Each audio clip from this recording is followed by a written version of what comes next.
Well,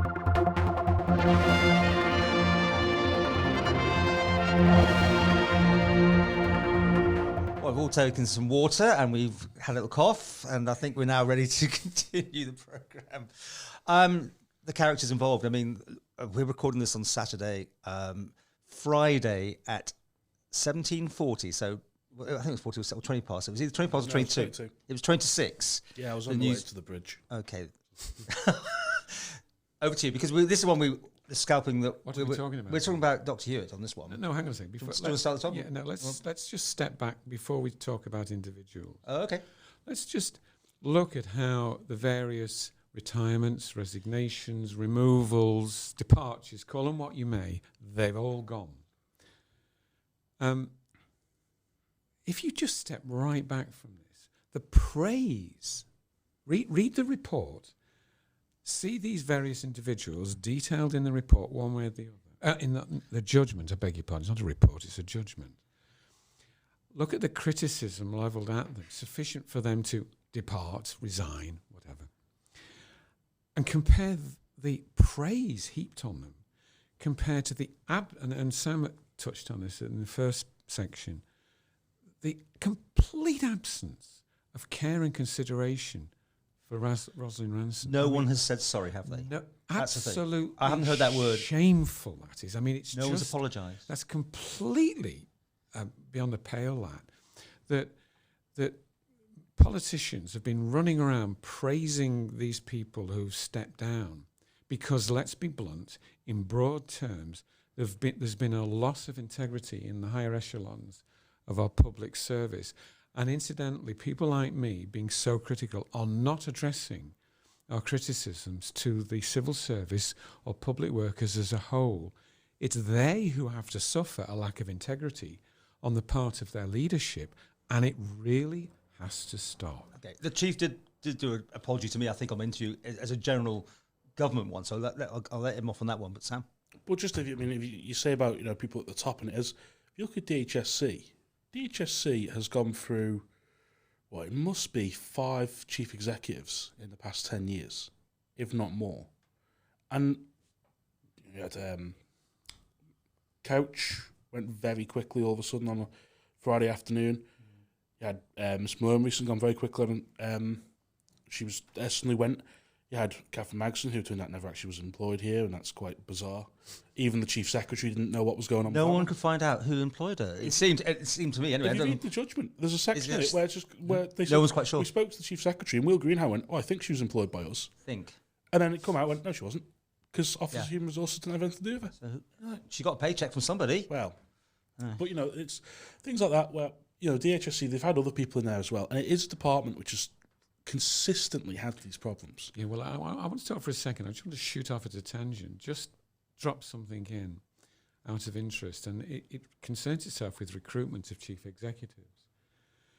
In another era, I was Minister of Policy and Reform, and as such, I was chairman of a Public Service Commission, which I think at that time was called the Civil Service Commission. And as such, I was required to sit on recruitment panels, and on this instance, I'm part of a panel which is considering who the new chief executive should be for DHSC. And we spent the morning doing the interviews. On that panel was me, the then Chief Minister Howard Crail, who was then, the Minister for Health, the Chief Secretary, and the Director of HR. We were the 4, okay? And we had 4 interviews, and one of the interviewees was Mark Charters. Now, he turned up 10 minutes late, sweating profusely because he couldn't find out where the interview was. We conducted the interview, and at the end of it, I said, "This guy's not suitable." And I gave 4 reasons why he wasn't suitable. And the other 3 all said, "Oh, no, we this is the guy we want." And for 2 hours or more, because we broke for lunch and we came back, I did my best to say, this guy is not suitable to be the CEO of DHSC. This is fact. Yet he got it. And after two hours in the afternoon, I gave up. I said, look, if the Minister for Health wants this person, and if that's supported by the others, and it was, then I've done all I can as the chair of that panel to express my concerns, but the majority, including the minister, is for it. I'll step back. 11 months and 2 weeks later, Mark Charters was dismissed. After they went to New Zealand, don't forget that. And the point is that the areas of concern turned out. Perhaps I'm being a little bit too strong in my views here, but the underlying views as to why Mark had to go coincided with my judgment at the panel and the original interview. Now, coming back to your point, are we actually recruiting our senior people with as much diligence and care as we should have done or should do, bearing in mind that from the tribunal we weren't even clear at the time how Catherine was employed? The answer is no, we weren't. We're just throwing people into. But this is where, and this is a fun one for me to say, Manx Care have come out of this quite well, actually. And I think part of the reason they've come out of it quite well is they've got Teresa Cope, who appears to be doing a really good job. Very well liked amongst people that speak to the hospital. She's Manx Care, plugging away at doing their stuff. But even if you read the tribunal, she took part in. There's a bit of it where she's involved in that. There's some weird things went on in Grantham about how Manx Care was founded, but that's a wider issue. That they couldn't work out where it was founded, and meetings were taking place with no minutes, and people weren't in the right places on the dates. Anyway, to be fair to her, initially, I think there was a degree of influence coming from Catherine Magson as to why Rosalind Ranson shouldn't be there. But I think Teresa Cope had sufficient now to recognise, no, this is not right. And ultimately she migrated to a different position. So to be fair to her. And that's what I mean. I think she's come out of it quite well. And I think it's a rare example of, we have now got somebody running the health service who does come across as somebody who could actually do really good things here. It can be done right. It's just interesting, what have they suddenly changed that's got that right? What's interesting is one of the comments that Douglas Stewart, the chairman of the tribunal, said. One of the great sadnesses in all of this is that we've lost Rosalind Ranson. In other words, she could be reinstated technically, couldn't she? Yes, she could be. The very people that we should be recruiting, we find in this instance is hounded out of the system. And the people we shouldn't be employing were recruiting. So this migrates over to, where on earth are we with HR? Well, not in the right place. We're not in the right place with the AGs. We're not in the right place with HR. This is shaking government to its absolute foundations, and it needs to. Well, you're right on that, because ultimately that is an alarm which I've been reading on it, and it's one of these where, as was said to me by not a political member of Timwood, but somebody who works within it, said effectively what happened was the government, by coincidence it turns out with the pandemic, employed a woman who was unbelievably overqualified to be running that, but to do that job here, and happened to be an expert in these sorts of areas. There's an epidemiologist that we speak to who now is in California, who offered to help with them at the time as well, who was trying to work with Rosalind Ranson, and because she was associated with her, they wouldn't listen to her. And this person there's the point where Dr. Ute referred to this person as was not an epidemiologist. She's now employed in California at a very top hospital as an epidemiologist. So you do have this thing of where there's a culture around here that for whatever reason, I still don't know where this started is the big thing. Oh, well, can I come into you there? Do you want to finish? It's just that, how did this start? Because there has to be a point, at some point between Rosalind Ranson walking in the door and 2 months later, the Director of Public Health is pretending she doesn't know who she is and she's blocking her phone number. Yeah, well, let me go back to first principles, and it comes back to the constant argument I've been making for short of a decade, and that is the structure of government. Now, why is the structure of government so detrimental to good process? And it's this, that when the Council of Ministers system came in principle it was a good thing, but it was only a start. It was never it shouldn't have been an end to itself. However, as it ensconced itself into our fundamental way of doing things, it became more and more advantageous for CEOs of individual legal entities to run their own fiefdom. And more as time went by and politicians were coming in with less life experience, as is the case if you look back 25, 30 years ago, the degree of life experience that politicians had 25, 30 years ago was significantly more than many of them have got now.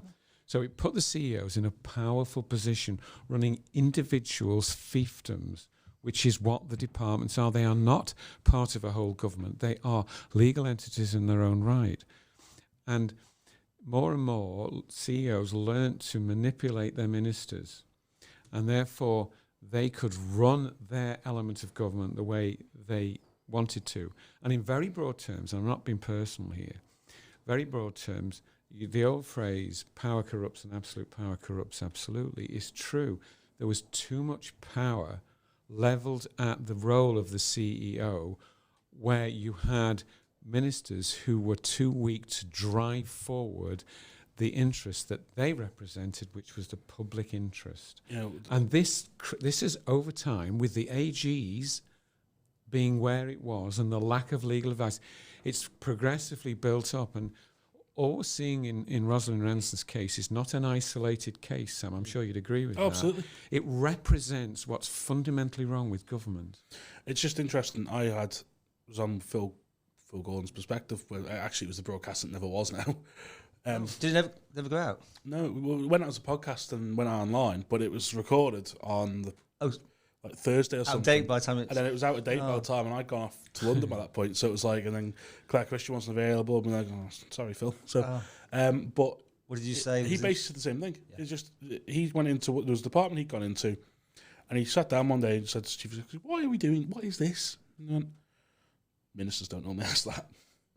Well, I used to, and the fact that I don't want to defend mine. No, but it constantly came out this thing about government, which you banged on about for my goodness, how long? Finally, everyone's agreement. This is where it's fallen down. And if things had changed, would we be talking about this today? Probably, because it'll take time. I mean, the other two, when we brought out the single legal entity report, we said you absolutely must separate strategic thinking from operational delivery. And Jersey and Guernsey read our report, because remember, they'd followed us into Council of Ministers system. Yep. They said, yeah, that's right. They must have been experiencing their own problems, and they both migrated away from where we are into separating strategic thinking from operational delivery. And that we absolutely must do as part of this whole process. So not only should members of Tynwald have independent advice on a legal basis, but the Council of Ministers need high-level strategic advice separate to the operational delivery of services to the public. When you put all the eggs in the basket of an individual fiefdom, which is a department of government, and then support it with uncontestable legal advice, what you get is it's a form of corruption. Now, we discussed this before. I know. No, if you look at the meaning of the word corruption, I'm checking it with advocates. They said, "No, you're okay." In the dictionary, the application of the word corruption in these instances is correct. Chief ministers disagree with me, but you would expect, and absolutely. Go on. I was just thinking, actually, in terms of since Chief Minister, it's interesting. It's because we're going to get to the part 3 that'll be probably. Yeah, but it's interesting just how you sort of have to think now of his experience coming in to the Chief Minister. Yes, coming into Tynwald. It would be interesting in terms of, because he's previously, with his military background and then also with his private career. It'd be interesting how he's kind of somebody who's set up to reorganise things and to actually set up a system of government which should improve. I know he even said before the election single legal entity was something which was going to happen. Right. If you go back to last Tynwald sitting of the Quayle administration, there was a point in there about single legal entities. That'd be part of the Island Plan, or is that completely separate? No, since then we've had this anyway. Yeah. Was it in there? No. Did you read it? No. But I think highlights. I think the thing of it is that you now have an opportunity with effectively the heads that have gone. But with Alf, you have this sort of thing of where my concern now is they're going to get so bogged down in doing all these things that need to be done because of what this case has highlighted. There's only so many hours in the day. Are they going to do everything else that needs to be done? Well, you've got to have enormous sympathy for the current, in broad terms, the Council of Ministers and particularly the Chief Minister, because he's inherited, effectively, problems were innate in the whole system and have been there for a long time. And it falls on his shoulders to deal with it. At exactly the same time, we've got these massive challenges in terms of economic development and the ability to finance our services. But let's remember this. A long time ago, a number of us were saying, look, in a strategic sense, and we're going back about 8 years, we're after the Lehman's crash, 2010, 2011, and the then Council of Ministers had this challenge of how on earth we find 200 million because of the loss of VAT. And it was self-evident then, for two fundamental reasons. Sorry, once we got to 2016, it was very clear that once Brexit occurred and we recognised, and this is where you discuss strategic thinking, and you had the demographic changes starting to, force their way into the agenda. It was self-evident, and I said it innumerable times, and it's on Hansard, if somebody wants to challenge me for that, saying, look, you really must make government smaller and smarter, and you've got to direct far more funds to the front line services, be they teaching, roadworks, medical services, whatever. And you have to slim down these fiefdoms. Remember, these fiefdoms design themselves, run by the CEOs, making absolutely sure that they weren't impacted, that they made sure that the reductions in budgeting were affected the front line. Now that chicken is coming home. Those chickens are now coming home to roost, big style. So it's not just single legal entity. It has to be seriously a review of how the structure of government works. Well, I mean, you got it now. You got the Chief Minister said the government's too unwieldy. He said it was too big and all this. And we heard SAVE mentioned again. Oh, the SAVE programme. Were you surprised when you heard that, SAVE coming back? Did you hear that bit? It has to go much deeper. It never got done in the first place, did it? I mean, SAVE sort of petered out, I thought. But you have this brilliant thing of where you've got now. Take the NASU WT members have rejected their latest pay offer, saying, no, it's not good enough. And there was just quite, Chief Constable came out and said, we need to pay police officers more because they're leaving, because at 24 as a 2-year in police officer, you're earning bugger all. Well, when I saw the... sorry, Sam. And with that, it was just sort of, where if you want to pay these people and you want to have these services, you want these resources, you need to find a way to fund it. And the only two ways to fund it is either put up taxes, which is not going to happen at this moment in time, or you start swinging the axe. And if you're going to do that, the best place to start doing it is to find this waste of in-government that is, quite frankly, the middle management level in a lot of these places. We don't need the size of government we have. But also the government should get out of the way in a lot of things. It's involved in things it shouldn't be involved in. Is it 7,500 or something in government, isn't it? I remember they couldn't get a figure at one point. Oh, right, okay. But I mean, what on earth is the government doing in one sense? Running a swimming pool, running a cinema, and then running the airport. Zoo. And, well, yeah, a zoo. It's, and they're looking at a way to get that off deaf and get it sort of self-funded and all this. But you're still looking at it going, what on earth how is this stuff just been built up? I mean, they're doing a review into local swimming pools now, saying, do we need all these local swimming pools? My worst fear is the government's going to take them over. Because they just, I almost feel like they just can't help themselves. I'm almost amazed. I am quite amazed we didn't buy Ramsey Bakery. I was sat there going, this is going to happen because they can't help themselves. And I think under the previous government... The government just runs everything, basically. Under the previous government, we probably would have done. Yeah. I genuinely think if this had been 18 months ago, we would have bought Ramsey Bakery. And you'd be sat there going, great, so now we own a bakery. So we'd be we would have to have a political member for pasties.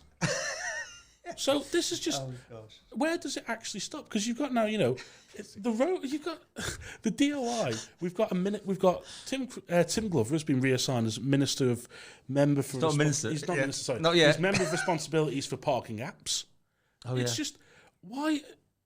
It's almost like this thing of government should be run like a business, and it isn't. It's run like a charity. But it's run like a charity who can't quite tell people that you see, we don't need you anymore. This is where the structure is malformed, because the only advice members get, think about it, who are allocated to departments, and I've never liked that system, and I've made it clear from the get-go when I first came in, is that they get it from the operating department.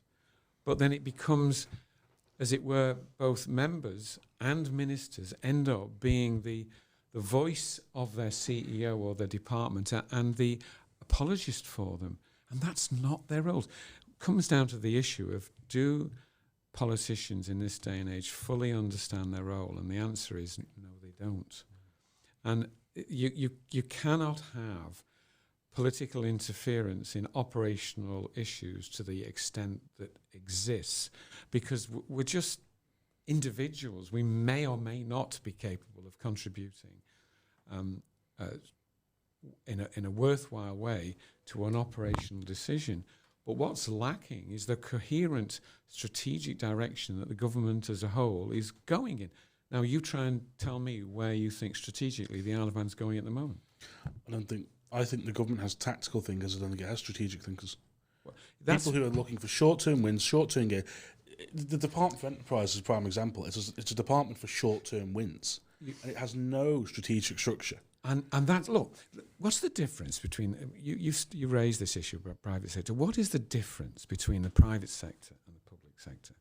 The difference is that the private sector is capable of self-healing, and the public sector currently is not. By that, I mean this simply, that the change within the private sector is organic because the customer decides whether the service deliverer is entitled to receive their funds. And when a business starts to fail, its management is poor, its treatment of its workers isn't acceptable, its product starts to fail, whatever, that business will fail. The customer will migrate somewhere else and place their money with an organisation that can do better. So it's an organic and progressive change. It doesn't mean it's better or worse than government. You look at government. Government has a monopoly of a whole range of services.